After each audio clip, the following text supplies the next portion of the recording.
Hello guys, welcome back to the channel and welcome back to Elite wrestling.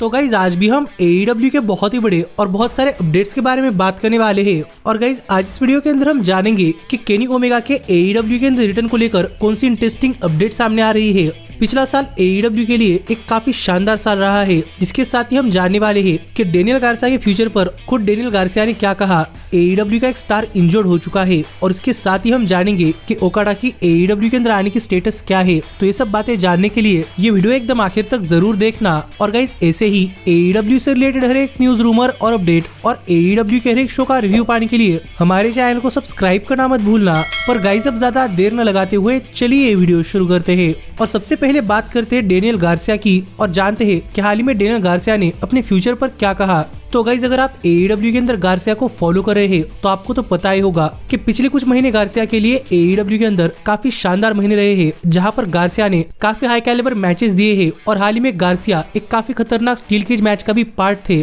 लेकिन ऐसे में ही Garcia के future को लेकर एक इंटरेस्टिंग अपडेट सामने आ रही है कि गाइज गार्सिया का AEW के साथ कॉन्ट्रैक्ट साल 2024 के अंदर ऑफिशियली खत्म होने वाला है और प्रोबेबली रेवोल्यूशन पे पर व्यू के आसपास गार्सिया AEW कंपनी छोड़कर किसी भी और कंपनी के लिए काम करने के लिए टोटली फ्री हो जाएंगे। जो देखा जाए तो AEW की तरफ से एक काफी अच्छी खासी फ्री एजेंसी है। पर अपने इसी कॉन्ट्रैक्ट के ऊपर बात करते हुए सरप्राइजिंगली गार्सिया ने एक काफी इंटरेस्टिंग स्टेटमेंट दिया है। और यहाँ पर बात करते हुए गार्सिया ने कहा कि माना कि गार्सिया का AEW के साथ कॉन्ट्रैक्ट साल 2024 के अंदर खत्म होने वाला है, लेकिन इसके बावजूद भी गार्सिया AEW कंपनी छोड़कर किसी और कंपनी के लिए काम करने के बारे में जरा भी नहीं सोच रहे। और गार्सिया AEW कंपनी छोड़कर नहीं जाना चाहते, क्योंकि AEW ही गार्सिया का होम है और गार्सिया AEW के साथ ही कंटिन्यू करेंगे। जो बात यहाँ पर गार्सिया ने कही है, जिससे हम समझ सकते हैं कि गाइज माना कि गार्सिया का AEW के साथ कॉन्ट्रैक्ट साल 2024 के अंदर खत्म होने वाला है, लेकिन इसके बावजूद भी गार्सिया AEW के साथ ही कंटिन्यू करने वाले हैं। और हमें आगे चलते हुए गार्सिया प्रोबेबली AEW के टेलीविजन पर एक काफी बड़े स्टार बनते हुए दिखाई दे सकते हैं।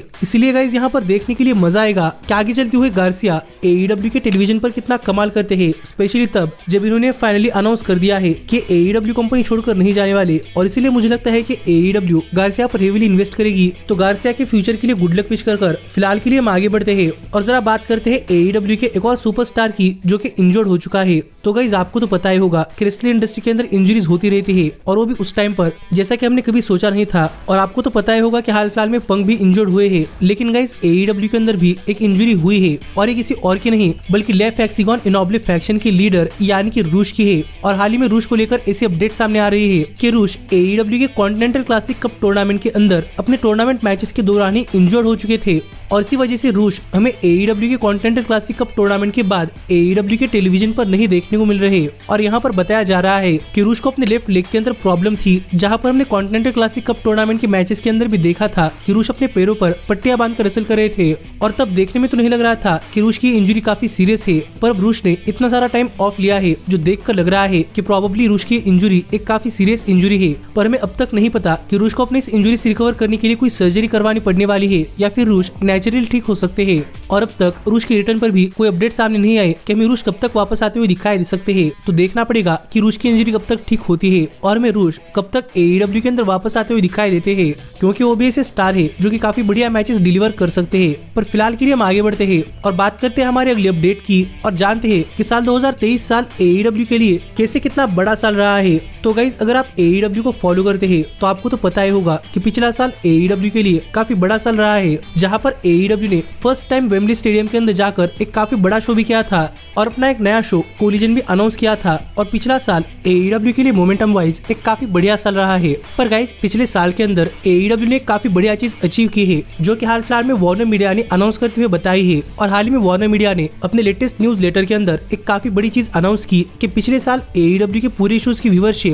कंबाइन में करीब महीने की 15 मिलियन की व्यूअरशिप आई है। जो देखा जाए तो गाइज AEW के लिए काफी बड़ी बात है, क्योंकि हर मंथ AEW की 15 मिलियन व्यूअरशिप आना ये काफी बड़ी बात है। और अगर ये देखकर आप ऐसा सोच रहे हैं कि AEW की शोज की व्यूअरशिप तो 1 मिलियन के ऊपर भी नहीं जाती, तो ये 15 मिलियन का आंकड़ा कहाँ से आया? तो गाइज मैं आपको बताना चाहूंगा कि 15 मिलियन व्यूअरशिप ये वन टाइम व्यूअरशिप नहीं है, बल्कि महीने के अंदर AEW के जितने भी शोज होते हैं और उन सभी शोज के जितने भी रिपीट टेलीकास्ट होते हैं, उन सभी को मिलाकर AEW की व्यूअरशिप 15 मिलियन के आसपास जा रही है। जो देखा जाए तो AEW के लिए काफी इंप्रेसिव नंबर है, क्योंकि इसके पहले व्यूअरशिप करीब 13.5 के आसपास थी पर इस बार 15 के पार जा चुकी है, जो AEW के लिए काफी बढ़िया बात है। और मुझे लगता है कि इस चीज से फिर एक बार AEW को अपने नए डील के लिए निगोशिएशंस करने के लिए काफी ज्यादा पावर मिलेगी। तो देखना पड़ेगा कि आगे चलते हुए AEW किस तरीके से ऐसे ही सक्सेस के ऊपर सक्सेस पाती है। लेकिन आप मुझे कमेंट कर बताइए कि इस पर आपका क्या कहना है। पर फिलहाल के लिए हम आगे बढ़ते हैं और जरा बात करते हैं काजुशिका ओकाडा की और जानते हैं कि ओकाडा के AEW के अंदर आने पर और कौन सी इंटरेस्टिंग अपडेट सामने आ रही है।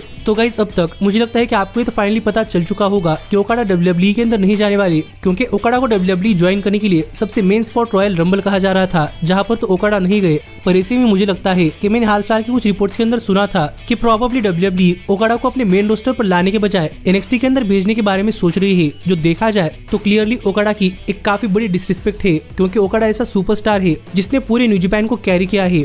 इसीलिए पर्सनली मुझे तो नहीं लगता कि इस टाइम पर ओकाडा NXT के अंदर जाएंगे, क्योंकि ये बिल्कुल वैसा ही है। क्योंकि मानो, मैं कह रहा हूँ मानो, कि रोमन रेंस ने AEW कंपनी ज्वाइन की और उन्हें AEW डार्क या फिर डार्क एलिवेशन शोज पर आ रही है। इसीलिए पहली बात तो मुझे नहीं लगता कि अब ओकाडा WWE के बारे में सोचेंगे। पर ओकाडा और AEW को लेकर एक और इंटरेस्टिंग अपडेट सामने आ रही है। और गाइज, यहाँ पर बताया जा रहा है कि प्रोबेबली AEW ने ओकाडा को एक ऑफर कर दी है और अब सिर्फ AEW को ओकाडा की तरफ से कंफर्मेशन पानी है। और जैसे ही ओकाडा की तरफ से कोई कंफर्मेशन आती है, वैसे ही ओकाडा भी AEW कंपनी के साथ एक ऑफिशियल कॉन्ट्रैक्ट साइन कर काम करने के लिए टोटली रेडी हो जाएंगे। जो एक काफी बड़ी अपडेट हाल फिलहाल में काजुशिका ओकाडा को लेकर सामने आ रही है कि AEW ने इनिशियली ओकाडा को एक ऑफर कर दी है और अब कंपनी सिर्फ ओकाडा के आंसर के लिए वेट कर रही है। तो देखने के लिए मजा आएगा कि अब ओकाडा अपना डिसीजन बनाने के लिए कितना टाइम लेते हैं और कब तक AEW के अंदर आते हैं।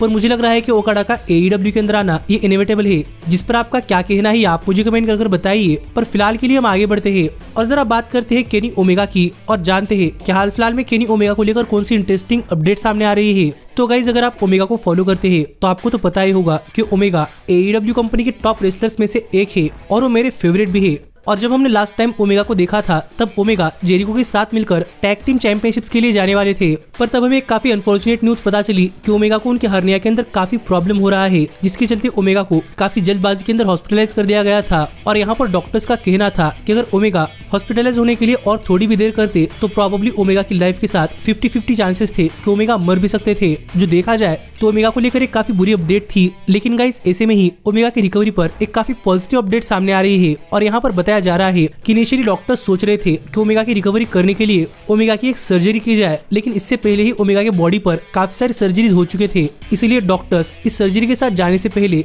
एंटीबायोटिक्स का सहारा लेना चाहते थे और देखना चाहते थे कि क्या ओमेगा एंटीबायोटिक्स से ठीक होते हैं या नहीं। और गाइज, यहाँ पर पॉजिटिव अपडेट ये है कि एंटीबायोटिक्स ने ओमेगा की बॉडी पर वर्क करना स्टार्ट कर दिया है और ओमेगा काफी अच्छी तरीके से रिकवर कर रहे हैं, जिससे हम समझ सकते हैं कि ओमेगा को यहाँ पर कोई सर्जरी करवाने की जरूरत नहीं है, जो सच में एक काफी अच्छी बात है। लेकिन ओमेगा की बॉडी हील कर रही है, ये भी एक काफी पॉजिटिव अपडेट है। पर देखकर अगर आप सोच रहे हैं कि ओमेगा आप काफी जल्दी वापस आएंगे, तो गाइज ऐसा नहीं है, क्योंकि मुझे अब भी लगता है कि प्रोबेबली ओमेगा को वापस आने के लिए 3 से लेकर 4 महीनों का टाइम लग सकता है। तो देखना पड़ेगा कि ओमेगा कब तक वापस आते हैं। पर मैं तो फिर एक बार उनके लिए प्रे कर रहा हूँ कि वो काफी जल्दी ठीक हो। पर आप ऐसे ही AEW से रिलेटेड हर एक न्यूज, रूमर और अपडेट और AEW के हर एक शो का रिव्यू पाने के लिए हमारे चैनल को सब्सक्राइब करना मत भूलना। पर अब भी मिलता हूं आपसे अगली वीडियो के अंदर। पर तब तक stay healthy, stay happy and keep watching elite wrestling. Hey, did you like that video? Click the screen for more. And where do you think you're going? Check out our official merchandise page and to support the entire cast. And thanks so much for being the elite. The elite, the elite. What, Nick, you're not going to sing it all with me this time?